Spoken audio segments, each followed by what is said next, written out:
Budget and Finance will come to order. The first two bills on our agenda, without objection, can be taken together. 774 and 788, both, one adopts the operating budget and one the capital improvement budget.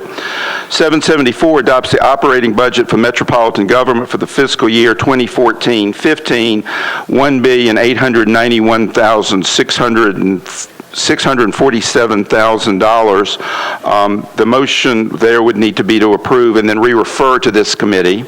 788 adopts the capital improvement budget for 14-15 through 2019 to 2020. The motion on both those bills would be to approve and then re-refer to the Budget and Finance Committee, and remind everyone that obviously that is, we will actually deal with these bills on third reading instead of second reading, but it comes back to this committee for full discussion. May I have such a motion?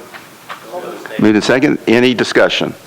Seeing none, those in favor of approval and re-referral on 774 and 788 say aye. Opposed, no. They are approved and re-referred to this committee. 1108, Councilman Stein accepts a donation of $650 from Sue Ann Jennings to the Metro Office of Emergency Management. Moved and seconded. Any discussion? Seeing none, those in favor say aye. Opposed, no. 1108 is recommended. 1109 approves the application, Councilman Hunt approves the application fee for contextual overlay district applications. The motion on this, if members of the committee, would be to defer for one meeting so that it will track with 771, which is the guts of this, and this is the funding mechanism. If I might have a motion for one meeting deferral. And seconded. Any discussion? Seeing none, 1109 will be deferred for one meeting. 1110, Council Members Langster, Stein, and Maynard approves an amendment to an agreement between Metro and HCA for the exchange of property and construction of the new Lentz Public Health Center. Moved and seconded. Is there discussion? Seeing none, those in favor say aye. Opposed, no. 1110 is recommended. 1111 approves an amendment to a state grant to the Metro Board of Health for sexually transmitted disease services and HIV/AIDS prevention and surveillance by decreasing the grant amount by $59,100 for a new grant total of $1,135,600. Motion? Moved and seconded. Any discussion? Seeing none, those in favor say aye. Opposed, no. 1111 is recommended. If you want to make a recommendation on 1107, you can. It should have been referred to the committee, but it didn't, and they're here. Okay. So it's not on that. All right. We'll take it at the end of excuse me, there is something that should have been on our agenda that's not, and at the end of our resolutions, Mr. Cooper will help us find the page and we will deal with it. Sorry about that. Back to 1112, Councilmember Stein and Maynard approves a 9th amendment to a federal grant to the Metro Board of Health for the continued collection of data on the ambient air concentrations for fine particulate matter by increasing the grant amount of $130,000 for a new total of $935,000, and extends the grant term through March 31 of 2015. Moved. Is there a second? And second. Is there discussion on 1112? Seeing none, those in favor say aye. Opposed, no. 1112 is recommended. 1113, Councilmember Stein and Maynard approves an annual state grant of $116,000 to the Metro Board of Health for health promotion programs. Moved and seconded. Is there discussion? Seeing none, those in favor of 1113 signify by saying aye. Opposed, no. 1113 is recommended. 1114, Councilmember Stein and Maynard approves an annual state grant of $725,200 to the Board of Health to support the delivery of local public health services. Moved and seconded. Is there discussion? Seeing none, those in favor say aye. Opposed, no. 1114 is recommended. 1115, Councilmember Stein and Maynard approves an annual grant of $1,531,300 to the Board of Health for tuberculosis control, prevention, and outreach services. Moved and seconded. Any discussion? Seeing none, those in favor say aye. Opposed, no. 1115 is recommended. 1116, Councilmember Stein and Maynard approves the 10th Amendment to a federal grant to the Metro Board of Health to achieve established ambient air quality standards by increasing the grant amount by $265,934 for a new grant total of $2,029,891. It's moved and seconded. Is there discussion? Seeing none, those in favor say aye. Opposed, no. 1116 is recommended. 1118, Councilmembers Todd, Stein, and others approves a license agreement between the state and Metro government regarding the construction and maintenance of a pedestrian crossing at Edwin Warner Park. We have a motion and a second. Councilman Tigert, you're recognized. Just curious as to what form this pedestrian crossing will take. Mr. Lynch or someone from Parks could help us with that question. The question was on the form that the bridge will take. This will be to when we do the improvements on the new part of the Warner Parks.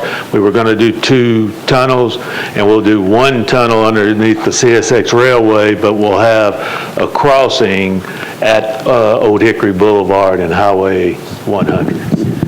What, at-grade crossing? Yeah. Yes, sir. We will eventually, in our planning, we'll develop a turn where the red light comes in and Old Hickory dead ends. There would eventually be an entrance on that side into the new portion of the park, but then people that park over by the Nature Center will be able to walk across at the red light. And the red light would be the only crossing point? Yes. Because that traffic... Of Highway 100. That traffic backs up pretty badly now, and so to delay the signal to allow pedestrian walkers across a very busy Highway 100 and Old Hickory Boulevard, has any discussion ever been given about a tunnel? There was a lot of discussion given about a tunnel, and the tunnel turned out to be less appealing option as far as monitoring it, as far as keeping it clean, keeping access, and building it under Highway 100 and the railroad.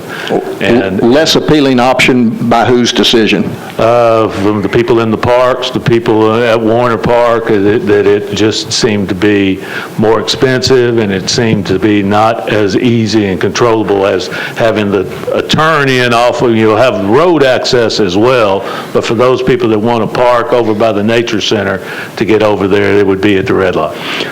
Why is a tunnel under the CSX then a more attractive proposition than an at-grade railroad crossing? Well, we would have to have 2 tunnels to get to the new part. If we went under Highway 100, we'd still have to go under the railroad. Right. And to be able, we'll be able to secure access in there with gates when the park is closed, and then you'd be able to get into the interior of the other part of the park underneath the tunnel, underneath the railroad. It just seemed to be a better option than to try to build the tunnel under Highway 100 as well. So the tunnel under the railroad over at the Birch Reserve portion will be secured nightly? Yes, sir. But you couldn't, I don't want to beat a dead horse, but you couldn't secure a tunnel under Highway 100 at the same time? Actually from the access at Highway 100 and Old Hickory. But the tunnel underneath the road is just being eliminated. Were any bridges above Highway 100 considered? No, sir. Okay. Any further questions on 1118? Seeing none, those in favor say aye. Opposed, no. 1118 is recommended. 1119, Councilmembers Stein and Tigert approves a state grant of $51,900 to the public library system to target library materials to persons that have difficulty using the library and to the disadvantaged. Moved and seconded. Lady Moore. Thank you, Chair. I just wanted to know what materials are they discussing that is a difficulty? I just wanted to know that. Is anyone here from the library? Do we have anyone here? I'm trying to see. Anybody here from libraries? You think that I can get that question forward, and I just need to know Is it the computers, or what is it they're having difficulty with to the underserved? Yeah, we will get we will get the answer. I don't know what the effect is of delaying accepting the grant, but I suspect Councilman Tigert's going to be referred to that. We'll try to get that information for you. Okay, and also, too, what areas are they considered as underserved as well? Thank you. Councilman Tiger. I would move this to the heel of the agenda, and hopefully someone from the libraries will be here by then. It will be done. Yes, please.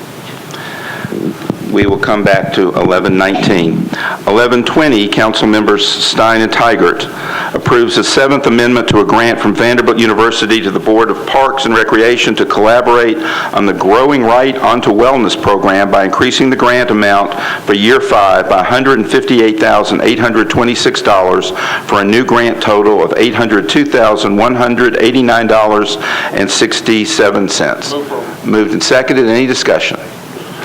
Seeing none, those in favor say aye. Opposed, no. 1120 is recommended.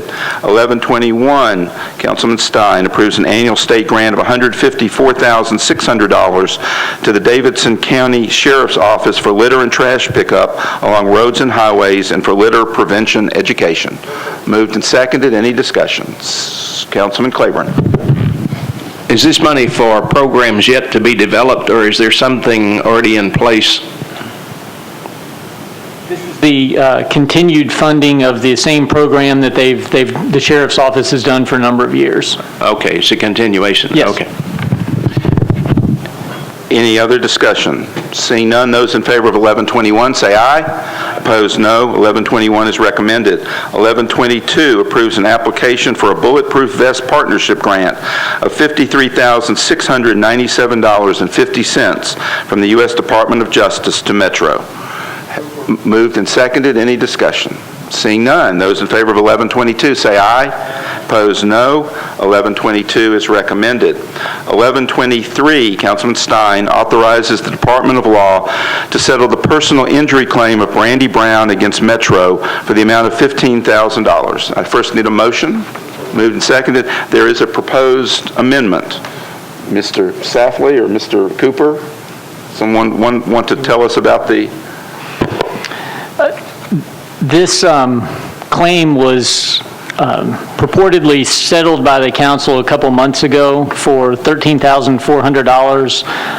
It has been determined that that was the incorrect settlement amount, so this new resolution for $15,000 is to replace the prior resolution.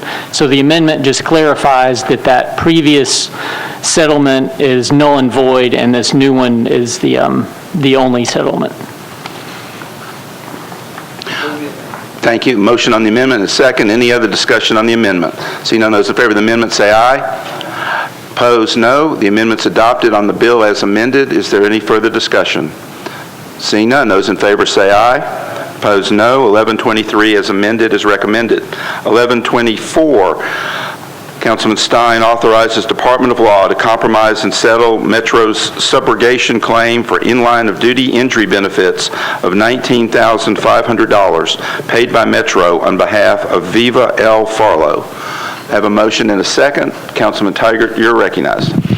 All right, so very good analysis, but the last sentence in there, here's a guy that got a parking ticket. There's a confrontation that occurs. He doesn't put his car in park.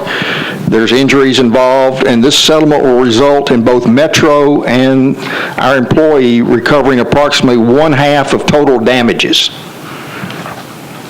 Someone explain why we're getting 100% of our total damages. Your question, why we are only getting 1/2? It says the result in both Metro and Ms. Farlow receiving approximately 1/2 of their total damages. Well, the offer of the $95,000 was not enough to cover 100% of both. So it was, the division was made such that each party would essentially be recovering half of what they would hope to recover if the matter went to trial. So I guess I'm still confused, Mike. Why wouldn't we be entitled to 100% of our damages. The limits were only 100,000. The insurance policy limits were 100,000. The insurance policy limits were 100,000. All right, so if I choose to have a $100,000 policy instead of a $500,000 policy, and I get in a confrontation and create this situation, all Metro's going to do is go for what the insurance is rather than what my actual cause of damage is? No, I'm sure a determination was made that the prospects of recovery beyond the insurance amounts were somewhat limited. There's also the situation of you're able to obtain your money now as opposed to, year or two downrange. It's all determinative based upon what is expected could be recovered in the future. In this particular type situation, you have the employee who originally filed suit to recover. We joined in as a subrogation interest to try to recover our damages. This is, we're in these type situations, while we certainly have the interests of the government, which we have to look out after, the employee also is, we're trying to help and the employee recover as well. And in this case, the employee is interested in going ahead and settling and in allowing us to follow along with that and recover our interests as well. Could the employee not settle on her own and the government pursue what other damages the taxpayers are entitled to? We would have to file our own lawsuit and pursue, but if there's no further insurance there, and if we don't participate in what we are for sure is there, there's always the prospect of not being able to recover your judgment, no matter how much you are granted by the court. So is this person that caused this accident in this scene, is his or her balance sheet available for public inspection? I would doubt it. Now, whether that has been discovered during the proceedings, that's very possible that it came up. There's also a general principle of law in reference to subrogation, and that is that before you can recover, the injured party needs to be made whole. So there would always be an argument in this case that since they are not being made whole, then we're entitled to nothing. So there's a risk on both sides. So in that situation like that, we are willing to propose to reduce our amounts to make sure we get something out of it as opposed to nothing. I understand, but our amounts is not just the government, it's the taxpayers of this government. So in a sense, if the shoe's on the other foot, I see how these folks just start slobbering and getting really excited about coming after the government's Metro Nashville. But I'd like to know for a fact that this individual that created this scene, that chased down this meter maid and created this whole accident scene was not in a position to pay out of his own pocket for the remaining damages. And I'd be a lot more comfortable if I knew that.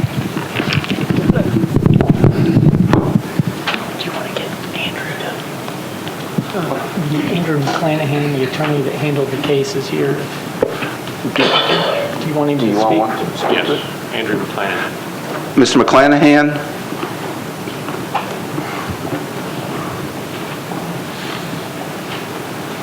Good afternoon, Councilman Tiger. During our investigation of the case, it was revealed that Mr. Cohen, the co-defendant, had a recent bankruptcy, didn't have substantial assets for Metro to go against. And it was our determination it wasn't a good use of taxpayer funds to pursue in a separate lawsuit a claim against him because there wouldn't have been any recovery. Thank you for that clarification. Any other discussion on 1124? Seeing none, those in favor say aye. Opposed, no. 1124 is recommended. We now turn to 1107, which is on page 6 of our agenda and page 10 of our analysis. It is Councilwoman Langster and others. It is a resolution appropriating $1,089,500 in community development block grant funds for sidewalk improvements in North Nashville that should have been on our agenda as well as federal grants. If I might have a motion. Moved in a second. Is there discussion on 1107? Councilman Tigert?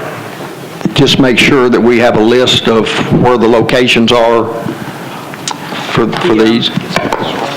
In the analysis, I included the street names. I have the areas, the blocks that are included.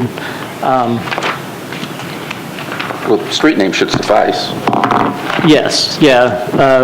Vicinity of Albion and Alameda Streets between 25th and 32nd Avenues. That's where the residential, and then there's a separate commercial portion. And I'm assuming the district council member has reviewed this and is in agreement that these are appropriate locations for the sidewalk. Yes, they are in Ms. Langster's She's district, sponsor. and she is sponsor. And there are no telephone poles that we're going to put them right in the middle. No guarantees on that one, Councilman Tigert. Well, there should be a guarantee, so. Any other discussion on 1107? Seeing none, those in favor of 1107 signify by saying aye. Opposed, no. 1107 is recommended. We will come back to 1119, but now we'll move on to bills on second reading. 775, Councilman Stein adopts the property tax levy for metropolitan government for the fiscal year 2014-15. This, too, needs to be approved on second reading and re-referred to our Budget and Finance Committee. It's moved and seconded. Is there any discussion? Seeing none, those in favor of approval and re-referral, say aye. Opposed, no. 775 is approved and re-referred. 778, Councilman Stein, transfer the alarm registration functions from the Metro Clerk's Office to the Department of Codes Administration. This, too, should be approved and then re-referred to this committee to track with the budget, because obviously that funding transfers, so it all is sort of one deal. It is moved and seconded. Any discussion? Seeing none, those in favor of 778 being approved and re-referred, say aye. Opposed, no. It will be done. 779, council members Westerholm, Banks, and others amends the Metro Code to provide domestic partner benefits for metropolitan government employees. May I have a motion? Moved and seconded. Councilman Claiborne. I have several questions having legal nature, so any of the attorneys up front. Thank you, Councilman. I appreciate it. Specifically, Mr. Cooper, our representative from Metro Legal, how is a domestic partnership different from a common law marriage? Common law marriages are not recognized in Tennessee as a valid marriage as they are in other states. So there's no reference to common law marriage in this bill. Your eligibility is determined based upon your ability to meet the various criteria, showing proof of financial independence and the residing together for at least a year, that type of thing. But there's no reference to... So does state law recognize domestic partnerships? Not as a marriage, but, I mean...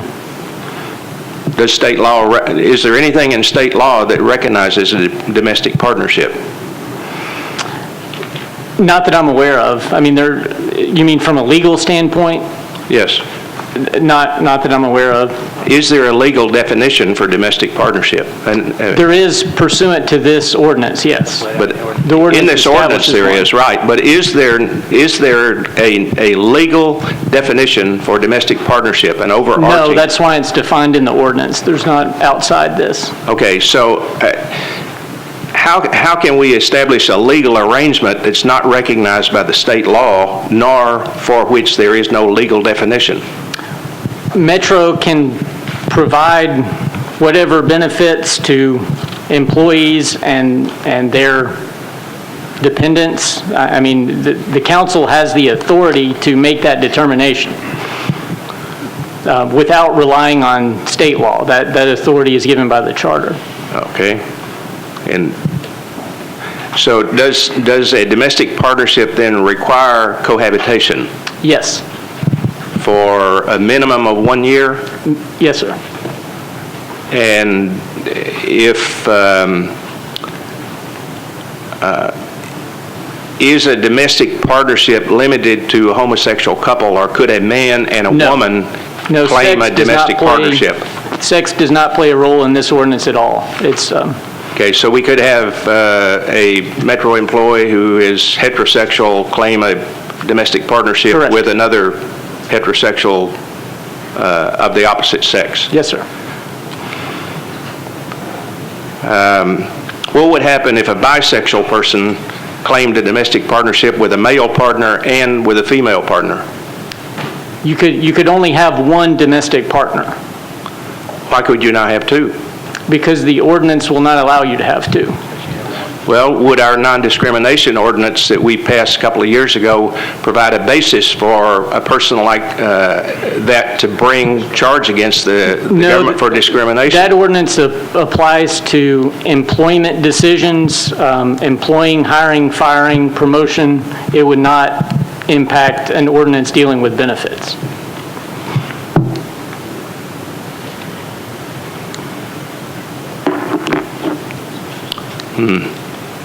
What happens if a domestic partnership comes to an end, either through a domestic breakup or through death? The ordinance provides that in the event the domestic partnership terminates, you must notify the Human Resources Department within 30 days, and those benefits are cut off. Okay, so there is no, in the event of a death or a breakup, is there a transfer of any kind of like pension benefits, health benefits, or whatever to the other partner? You know, if the employee dies, or if the employee terminates the relationship, does the domestic partner have rights to the pension or to the health benefits? It's my understanding, and Veronica Frazier's here, she can correct me if I'm wrong, but it's my understanding that today you can designate someone else as a pension beneficiary. So you could be in a domestic partnership right now and have your domestic partner listed as your pension beneficiary so that when you die, they would receive the pension benefits. So this ordinance primarily deals with health insurance benefits. Okay, so does it include any non-health benefits? Things like leave of absence, any discount programs, consideration for free transportation? No, it's just insurance coverage, pension benefits and insurance coverage. Pension and benefits. So is there any implications in this for hospitals or doctors, regarding HIPAA, anything like that? Not that I can envision, no, sir. I mean, if somebody had a domestic partnership and their partner was in the hospital, could they go to the hospital and say, well, Metro recognizes me as the official partner of this person, so is there... To the extent the policies follow state law and state regulation, that would govern.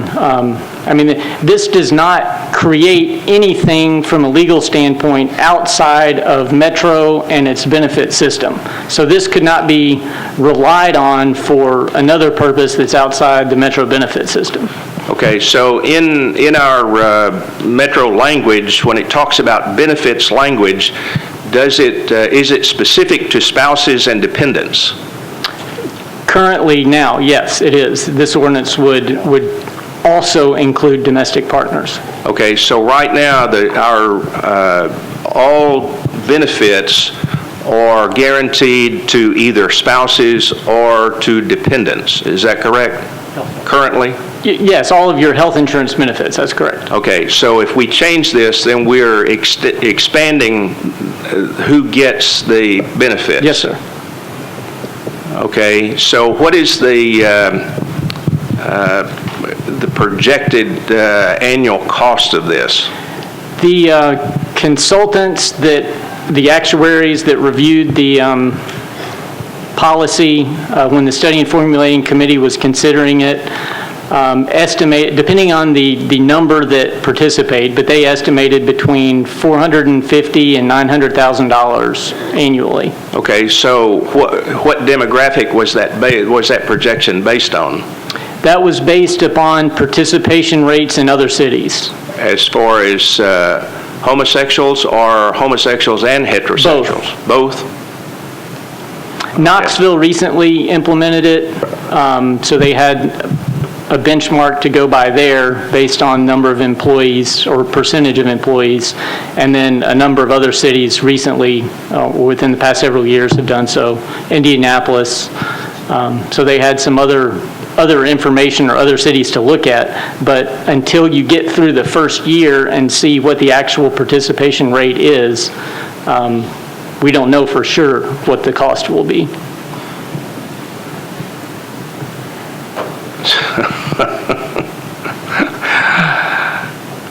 You know, I don't get it. Thank you for your answers. Councilman Tygart. Is it public record that I'm on the Metro Insurance plan? That Charlie and Judy Tygart are on the Metro Insurance plan? I'm not sure if that falls under one of the confidentiality exceptions in the State Open Records Act or not. Terry, do you know?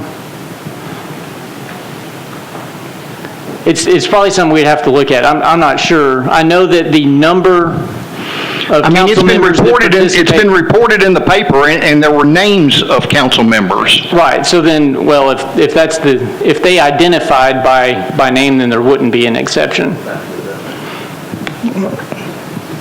I'm just curious as, obviously, if the participants in this portion of the plan... I can research that for you tomorrow. Terry Costonis is here. I was just discussing it with Veronica. I think there may be portions of it that would have to be redacted, but I'm not sure that the document in its entirety would have to be withheld, but it probably does bear a little further research. So could anyone request a list of participants in the Metro Insurance plan?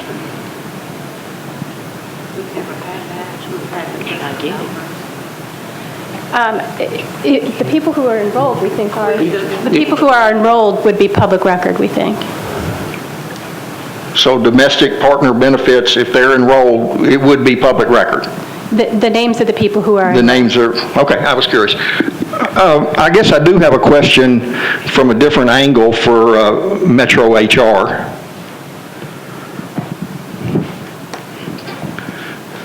Hi, Veronica. Hello, Councilman. How are you? Good. When your budget was filed, did it include funding to implement domestic partner benefits? Or is there a cost involved? No, it did not. The cost that the consultants and the committee that reviewed this there was a staffing position that was recommended, and there's some upgrades to our technological costs, upgrades to our system in order to enroll these folks. So is this new position and the technological cost included in this year's operating budget? Not in my budget. Rich hasn't... Mr. Reebling? Those costs will be borne by the medical plan itself, so they would be if there are additional costs, they'd come out of the the cost of the medical plan. The actual estimates when we did the budgeting for the cost of health care benefits this year, we included enough to cover what we anticipated would be the additional cost based on what the actuaries thought would be the amount we would need for the additional cost because of the domestic partner benefits if granted. The additional cost of benefits paid, but what about the same person? Those people are paid out of the medical plan. Her staff a portion of her staff is paid for out of the medical plan, not paid for out of the general fund of the government. So in this budget, is there a staff position to implement this? I don't know if there's a staff position in there, but there's enough money in the medical plan budget to cover those costs. So if Ms. Frazier determines she needs an extra position or more to continue the same level of service as we're offering our employees now, there is money available in this budget for her to hire that person. That's correct. And there's a position in the budget to hire that person. I assume she has some positions that are not filled right now, vacant positions. I don't know that for a fact. I don't have a full-time vacancy right now. Do you have positions, however? No, I don't. So how do we resolve this? If there's money available but she doesn't have a position, do we amend the budget to include that position? We'll have to look into it. I don't think that that's be necessary, but I'll find out tomorrow. Okay, and this was based on the consultants who formulated this plan, saying that for you to continue the same level of service to employees, you needed a position or more to implement, monitor, and handle this additional workload. That was a recommendation made by the consultants, but of course, our staff would do all we can to make this program happen, ramp up whatever services we need to do. You're a good team player. Thank you. Thank you. I look forward to hearing from Rich then. Thank you. Councilman Pardue. Yeah, thank you. I'll be as brief as I can. 1 year ago, we was told that if we didn't do something about the IOD program, the employees that's hurting the line of duty, they was getting a subsidy from the federal government that was given to them by the Congress. We didn't have nothing to do with that. That's federal money. We was told if we didn't do something about that problem, we was bleeding to death in the city and was going to go broke. Within 6 months, we cut that out. So today you've got employees that's home hurt, not drawing all the money that they was a year ago, the money that they was. I don't understand how we can take that money away from them and turn around and put it in a program that we don't have no damn idea how much it's going to cost. That to me is appalling. I don't understand it. Then you say, well, this is our rules, just Metro government's rules. Does that mean, that, John, that it can be changed in the next council? Can they change those rules just for 3? Yes, sir. All right, thank you. And there may be some grandfathering of existing employees that were on the system if those rules were changed, but yes, the council could change them. So we don't, there's not a vision of how this actual bill could end up in 10 years from now. They can change it, each council can change this domestic bill. Well, I mean, first you have to have a study and formulating committee recommendation. So they would have to look into it and then, make that recommendation to the benefit board. The benefit board would then recommend whatever changes to the council. So it's not something the council can unilaterally do, but it is something that Metro as a whole can change. I love all of you like brothers and sisters, but you're slapping the employees in the face on this one. Councilman Glover. Thank you, Mr. Chair. A couple of questions. I had a constituent literally stop by my office last Thursday or Friday with a stack of papers, a retired Metro employee. They had to provide a marriage certificate. They had to provide copies of driver's license. They had to provide electrical bills, a checking account, a tax return. I mean, there was just a number of issues they had to do in order to keep their wife or husband on the policy. Will it be as stringent for the domestic partnership? Yes, sir. Yeah, the ordinance sets forth all the criteria you have to meet and the information you have to provide to show financial interdependence, and it's the same list of things you just referenced. Okay, and then because it's not a recognized legal entity here, will the insurance card be in the name of the domestic partner, or will it be in the name of the employee? I'm not sure how our insurance cards, I haven't looked at it to see whether, I think each person that's covered has a card with their name on it. So, I mean, Well, in my household, it's under my name, so I'm just wondering, because if there's not a legal recognition, would there be? So then it would be under the name of the employee. It would be only under the name of the employee? Yes. So there's no way that COBRA could ever come into play here? I don't know enough about health insurance when employment terminates. I don't know if anybody, Veronica, do you know?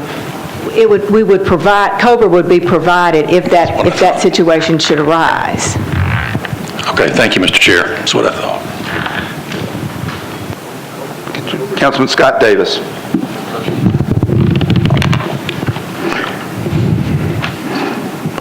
I like the questions that are being asked here today. My colleagues, as usual, they've done their homework. Smart individuals, lawyers, accountants, police officers, everybody has done their homework on this subject. But I want everybody to forgive me because sometimes I'm a bit of a dreamer and I look at the glass half full instead of half empty. And I know I get criticized by a lot, but I stand in support, and I believe I actually signed my John Hancock on that legislation, I believe, as a sponsor and a full supporter. And a long time ago, someone told me, don't ever leave this chamber without saying how you feel. Be respectful and be honest, but say it. A lot of these questions, I look at it as, and maybe it's a little bit too personal. Okay, does this qualify for this? Do you have to provide this? And they're all great questions. But I look back in history, and they've asked a lot of these same questions. And many of you who know that 50 years ago in the state, me and my wife couldn't be married. And also, I couldn't provide, insurance maybe 30 years ago or 40 years ago to my child who was biracial because of things. And we all love our children, and love is love regardless. And I stand in full support of this bill. Nashville's a growing city. We're very progressive, and we all of us in this chamber have constituents who we love dearly and care for, who have live-in partners, and they want health insurance. And God has blessed this city so much. Every human being who works for this city should be able to provide health insurance for that one loved one that they share their home with.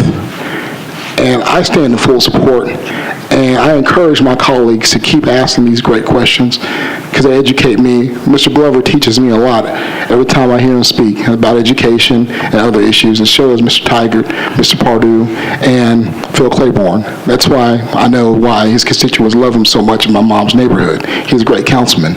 But I have to speak from my heart, and we need to pass this. And, I'm a proponent for everybody to have health insurance and benefits, from the street sweeper to the President of the United States. Everybody has to have it. Our country, our city has been so blessed with all this growth lately that this needs to happen. And I apologize for rambling, Mr. President, but I'll sit down. I'll put my mic down. Councilman Hunt. Thank you, Mr. Chairman. I just wanted to say, I know that on the proof of partnership and to make sure that they are married, trying to make sure that everybody is legal, they ask for NES bills, ask for water bills, and a lot of different bills, and it didn't fit me. And so I'm just saying this for information. When I talk to them in Michigan, you don't really have to use all that stuff.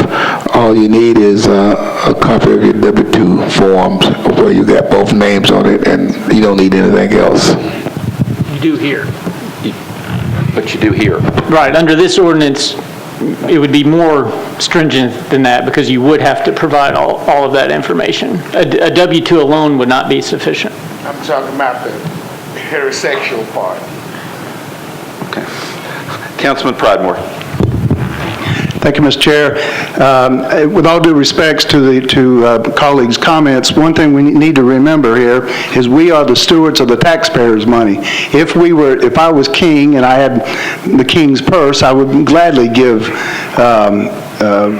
benefits to everyone that I've seen, everyone that lives in my kingdom. However, we have to remember we don't know the final end of this cost, and we are the stewards of their money. Thank you.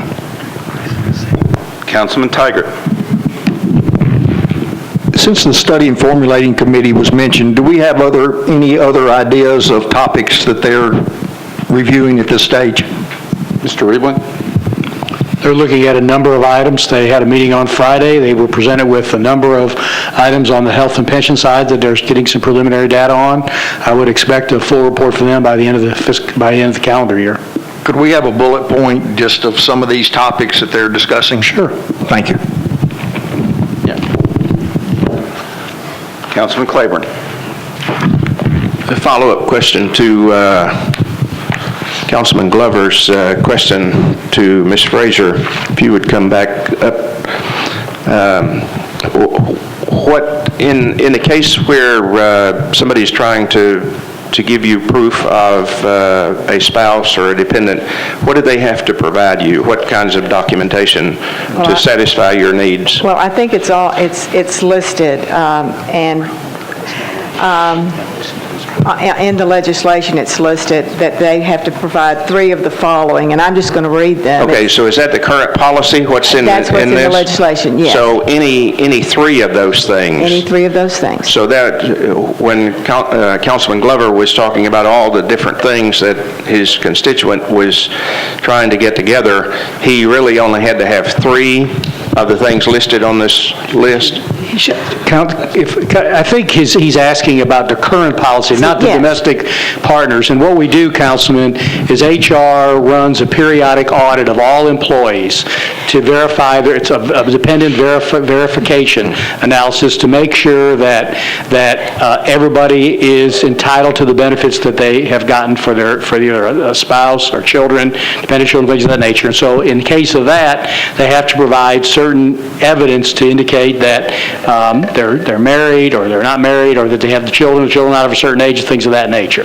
That's the current policy. Yeah, and let me be clear, as we go forward, what they have to provide to domestic partners will have to, those 3 forms, whatever 3 forms they select to be verified and enrolled in our program, that will stand should this ordinance pass.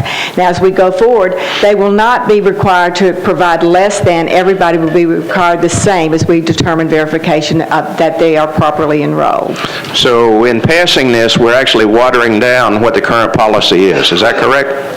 No, we're not watering it down. I thought you said that they would not have to provide. If they're, okay, let me ask Ginger one question. How many items do our folks, when you determine verification, that they currently have to provide when we go back? So we have 2. We only have 2 documentations that they currently have to provide. So we're not watering anything down. What are they? Marriage documentation and license. A bill that shows A bill that shows the same address. Okay, so a marriage license and a bill showing the same address. And this legislation would require folks in a domestic partnership to provide 3 forms of documentation. So actually, we're asking them for more. That they are cohabiting. That they are cohabiting. Okay. Well, you know, we're going through a budget cycle here, and we have had departments come in and asking for additional personnel. Well-deserved, well-documented, and we are basically telling probably, I don't know if all of them, but almost all of them, no, we can't come up with the money to give you that additional person that you need in your office, or those additional persons. We can't give you the monies to, provide services to the people of the county. And we're saying, well, we're going to have $1 million plus or minus here. We're not sure how much it'll be, but we're going to have at least $1 million to give these benefits to domestic partners.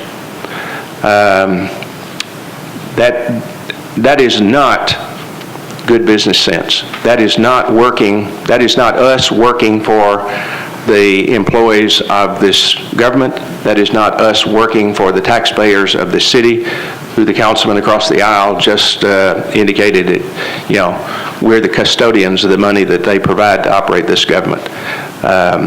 This just does not make sense. This is similar to the Federal Health Care Act. We need to pass it before we know what it is.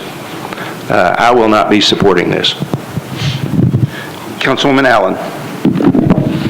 Thank you. A question for perhaps Mr. Reedley. When these domestic partners are added, will that increase the premium that the employees are paying? And is that $400,000 the net or the gross? No, they'll pay their share, just like the 25%, just like all, there's a single coverage and dependent coverage, and the employee is responsible for 25% of that cost, and the government picks up the other 75%. I believe this number is reflective of what we think the cost to the government will be. The rest of it will be borne by the employee himself. But so it's somewhere between $450,000 and $900,000, depending on the number that we actually have. Councilman Davis.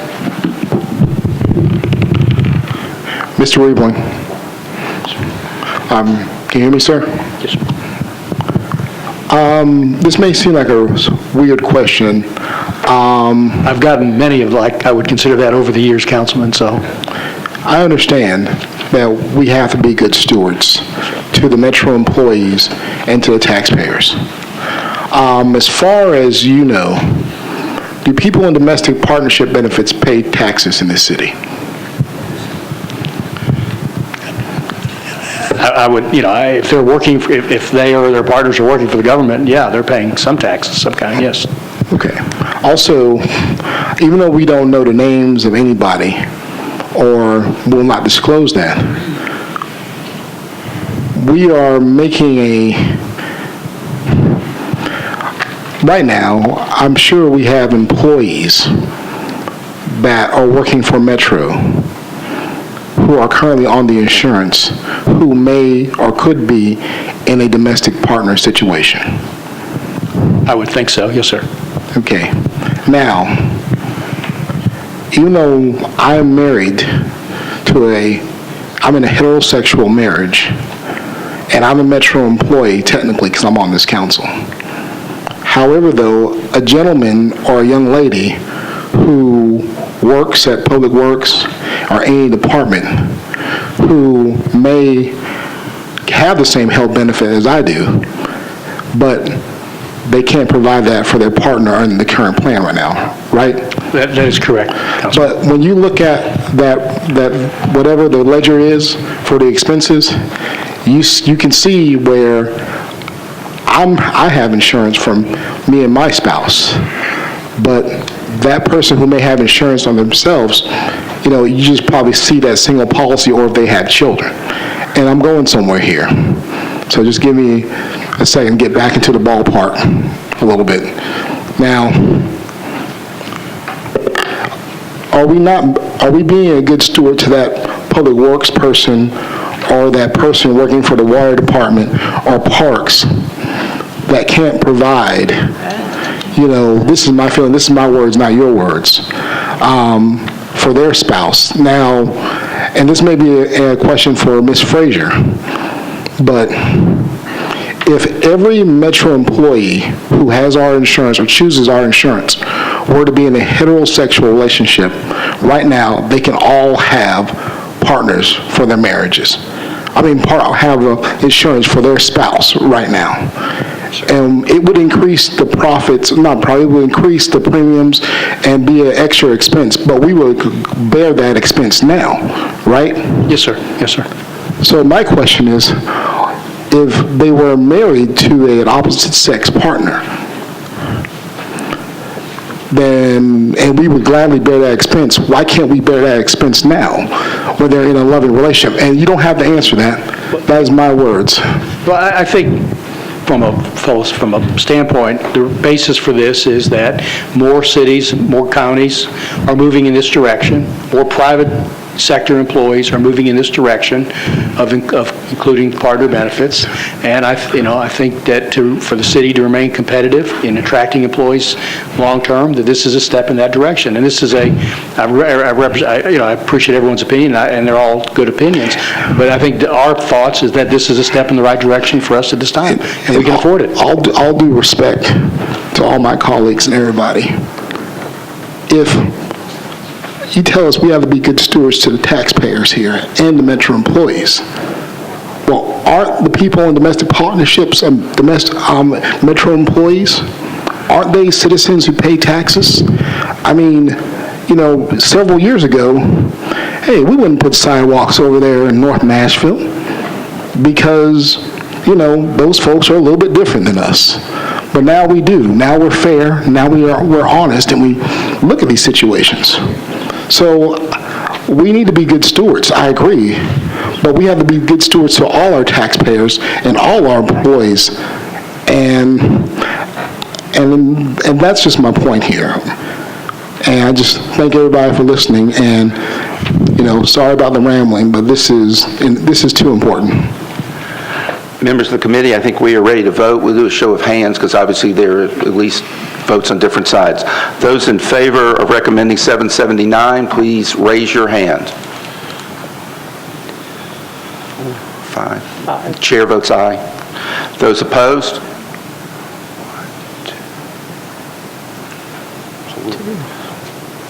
7 to 2. Did you get 7 voting aye? I wouldn't count that many. I'm sorry.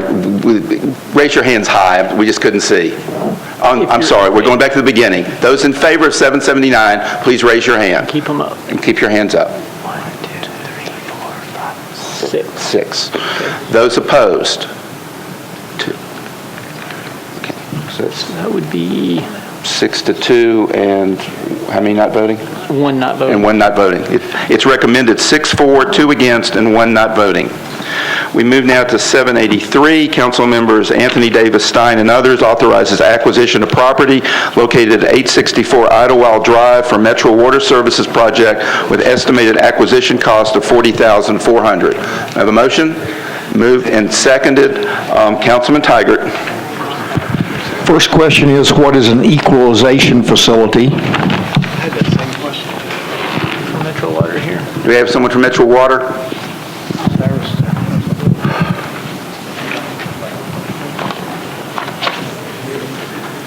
Perhaps the better term in this case is a wet weather storage tank. So in layman's terms, what does that mean? We're under a consent decree from EPA and Department of Justice to reduce overflows. During wet weather, tanks like this will be utilized to store stormwater that inadvertently gets in our sewer system, and then once the rainfall event's over, it drains back into our system. So we're building a large tank to store wet weather flow. Is this property that I assume we're purchasing, is it currently on the tax rolls? Yes. Was there no other property that Metro already had possession of that could be used for such a facility? Not in proximity to the pumping station for which this tank is to be used for. What is the distance necessary?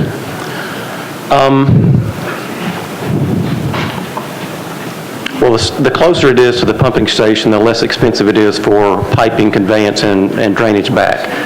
I'm not sure what the nearest property would be that is not on tax rolls.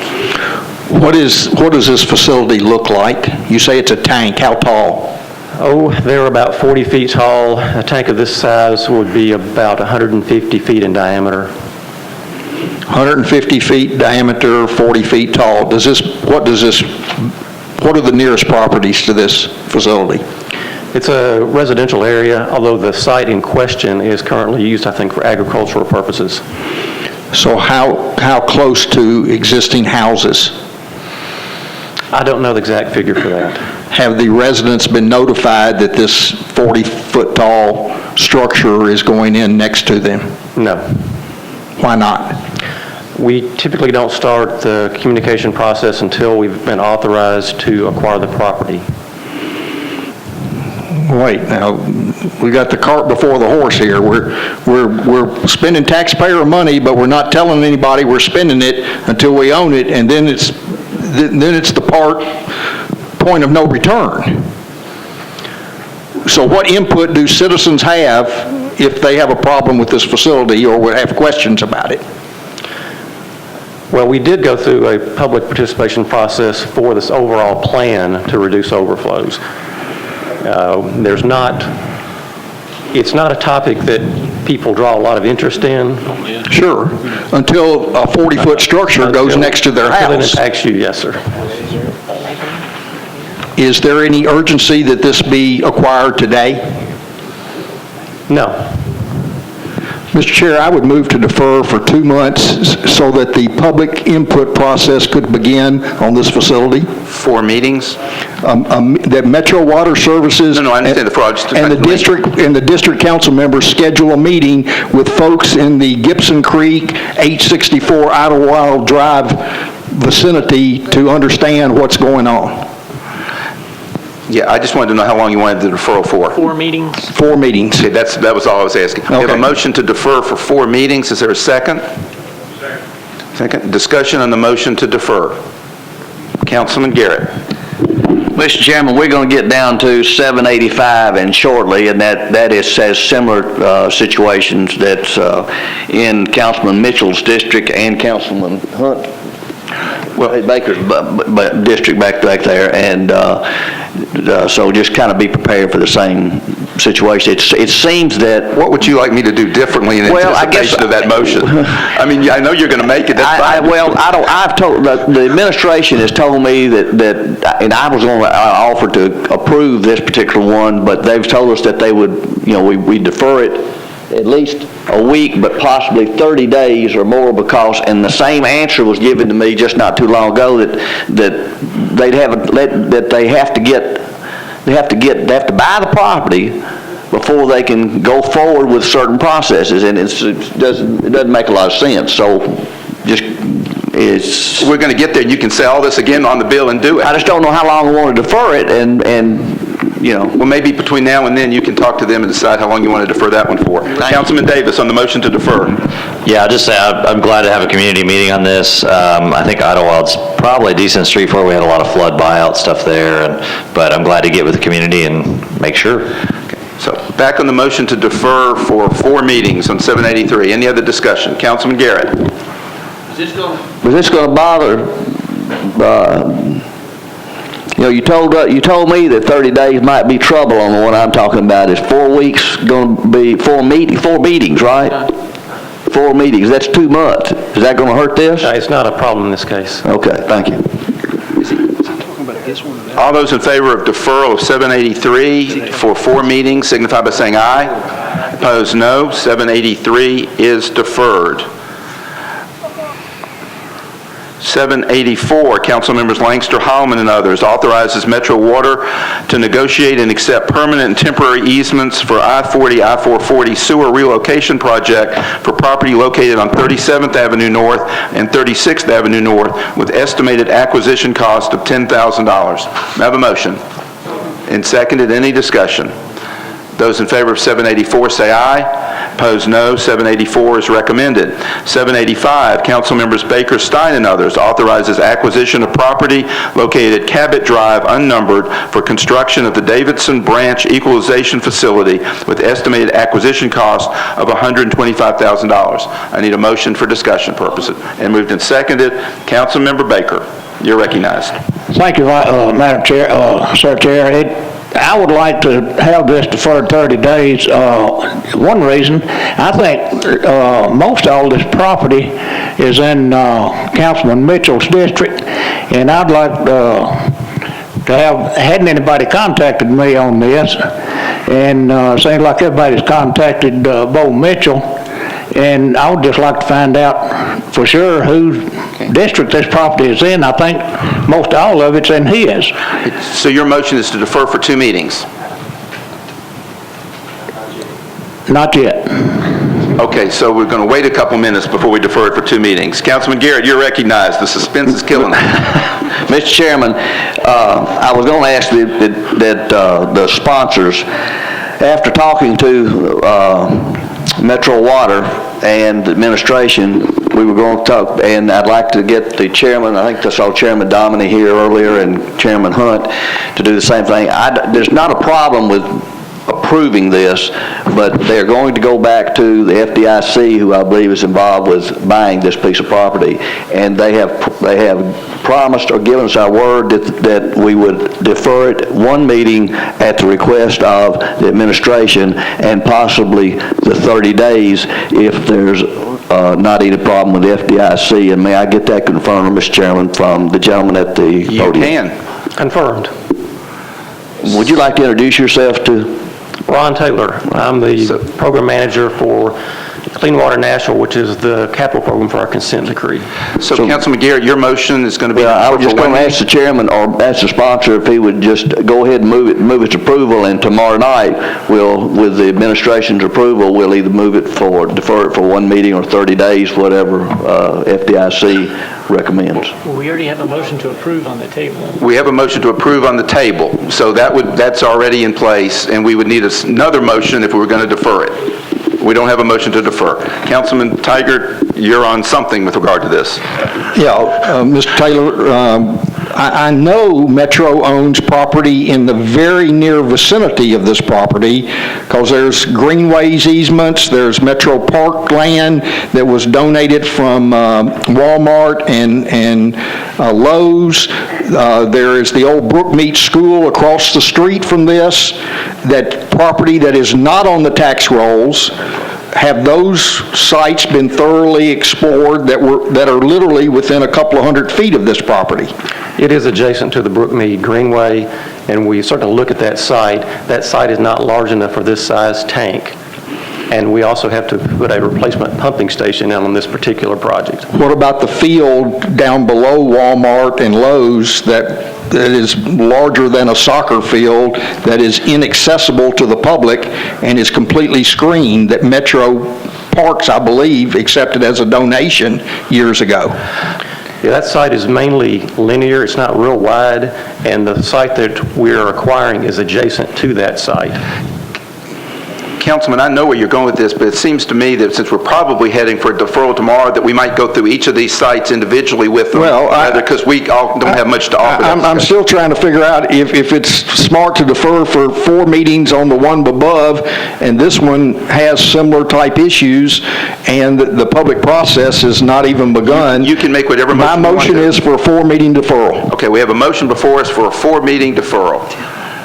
Members, Councilor, that's seconded. Councilman Garrett, you're recognized. Mr. Chairman, there's a difference here, my good councilman. I think this piece of property has to do with buying it from the FDIC. And what these gentlemen were going to... Taking it off the tax. Well, hold on a minute. No, well, I guess taking it off the tax rolls, I'm not sure. The FDIC has it, and they're wanting to get rid of it. It's my understanding that there are other people who may want to buy the piece of property, and of course, Metro could condemn this property if they wanted it. But what I asked them to do was to go back and see where the FDIC is, and they said they would do that and come back tomorrow night with, and we would have deferred at least for the 2 weeks, but possibly the 30 days, depending on what the FDIC told them. I'm just... So the request from Councilman Garrett, Councilman Tigert, is to hold off on your deferral motion until tomorrow evening. And you're in control of the motion at the moment. I am willing to hold off just because he's been on vacation and he's out of the swing of things. I understand that. So you're withdrawing your motion to defer. And I'm withdrawing my motion to defer, but I'm ready to argue it again tomorrow night. Well, that's the vice mayor's problem, not mine. So we have before us a motion to approve in this meeting 785. Is there further discussion on the motion to approve at this point? Seeing none, those in favor say aye. Opposed, no. 785 is recommended for tomorrow evening. 786, Council Members Baker, Dominy, and Hunt abandons the water and sewer easements rights that were retained by Ordinance 75-1262 when the former right-of-way of 53rd Avenue North was abandoned for property located at 5300 Kentucky Avenue. Councilman Baker moves approval. There's a second. Any discussion? Seeing none, those in favor of 786 say aye. Opposed, no. 786 is recommended. Memorializing resolutions, 984, Councilman Tiger requests the Davidson County delegation to the Tennessee General Assembly to introduce and support the necessary legislation to provide a dedicated funding source for local mass transit. Councilman Tiger moves approval. There is a second. Is there discussion? Seeing none, those in favor say aye. Aye. Those opposed? No. Ayes have it. 984 is recommended. We now need to move back to 1119. Mr. Oliver is with us. 1119, Council Members Stein and Tigert approves a state grant of $51,900 to the public library to target library materials to persons that have difficulty using the library and to the disadvantaged. We have a motion and a second. Council Lady Moore, you want to ask your question again? Thank you for coming. My apologies for being late. My question was that what materials are you all going to be using to these persons that are having difficulty, and what areas are you targeting for this? Okay, this is an annual grant that we receive from the state library. It's part of their state aid package to local libraries. And typically what we do is we go for English language books, English language learner books in different areas, whether it be in the main part of the city or southeast or other places where those materials would have the most advantage to be used. Oh, so it has nothing to do with the computers, not targeted? No, it's straight materials. Strictly materials? There is another grant we receive annually that involves our blind and physically handicapped services, and that's a different grant, and occasionally we use that for computers and some other technology. Well, I was just concerned when it said disadvantage. I'm like, okay, is it certain areas that are more disadvantaged than others? No, we do try and get to some of the more inner city branches and other areas that are more at risk, but it's really the key piece of the language and trying to have books that provide materials in a different language other than English. Okay, thank you. Further discussion on 1119? Seeing none, those in favor say aye. Opposed, no. 1119 is recommended. Thank you, Mr. Oliver. Thank you, members of the committee. We stand adjourned.